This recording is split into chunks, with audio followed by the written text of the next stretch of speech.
लोकतंत्र में यह कई बार साबित हो चुका है कि सियासी अखाड़े में जो आखिरी तक टिका रहेगा जीत उसी की होगी।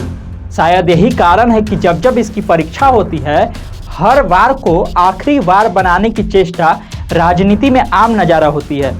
बीते दिन दो बड़ी बैठकें हुई हैं। एक बैठक में वो 26 दल जुटे जो मौजूदा सरकार को हर हाल में बेदखल करना चाहते हैं, तो दूसरी बैठक में वो दल जुटे जो हर हाल में मौजूदा सरकार को अगले चुनाव के बाद ही बनाए रखना चाहते हैं। दोनों बैठकों का असली और अंतिम नतीजा आने में अभी कम से कम 10 महीने की देरी है, लेकिन इससे पहले जो हालात दिख रहे हैं उसमें पीएम मोदी और भाजपा की बौखलाहट स्पष्ट दिख रही है। दोनों पर दबाव ऐसा दिख रहा है जैसे हथियार अब छूटे न तब छूटे। अब सवाल यह है कि क्या पीएम मोदी और भाजपा सच में बौखला गए हैं? सवाल यह भी है कि क्या दोनों विपक्षी दलों के सामने चुनाव से पहले ही हथियार डाल दिए हैं? इन्हीं सवालों का जवाब आज के पंचतत्व में हम तलाशेंगे, लेकिन उससे पहले नमस्कार, आप देख रहे हैं पंचतत्व और मैं हूं आपके साथ अनिकेत पाठक।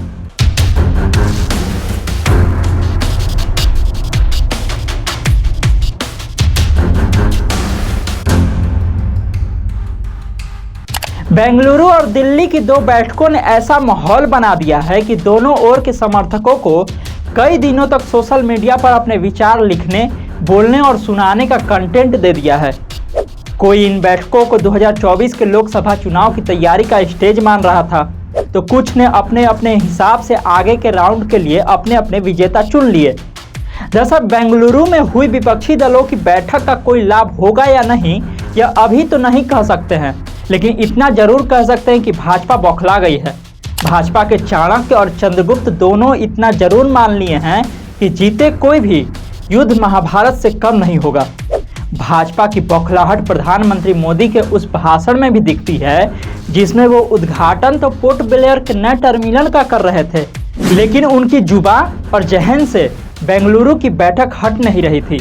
पीएम मोदी ने विपक्षी दलों पर जितने आरोप लगाए हैं उसमें कुछ भी नया नहीं था, वे पहले से ही ये आरोप लगाते रहे हैं, लेकिन बेंगलुरु की बैठक के वक्त लाइव समारोह में आरोप लगाना उनकी बौखलाहट के तौर पर देखा जा रहा है।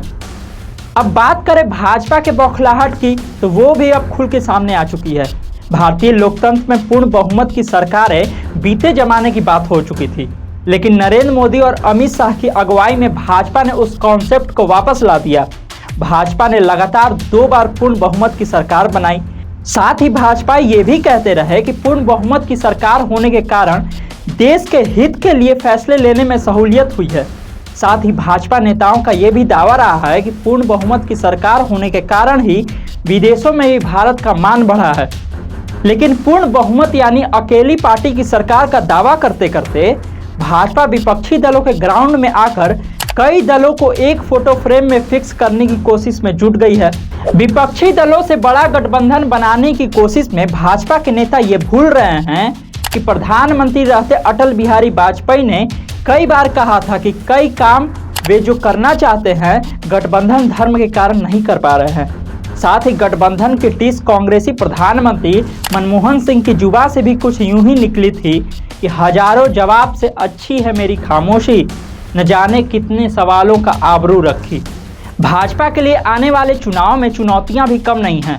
कुछ माह पहले तक ऐसा लग रहा था कि विपक्षी दल एक टेबल पर बैठेंगे कैसे, लेकिन लगातार 2 बार बैठकें होने के बाद अब भाजपा को अपनी नीति बदलनी पड़ रही है।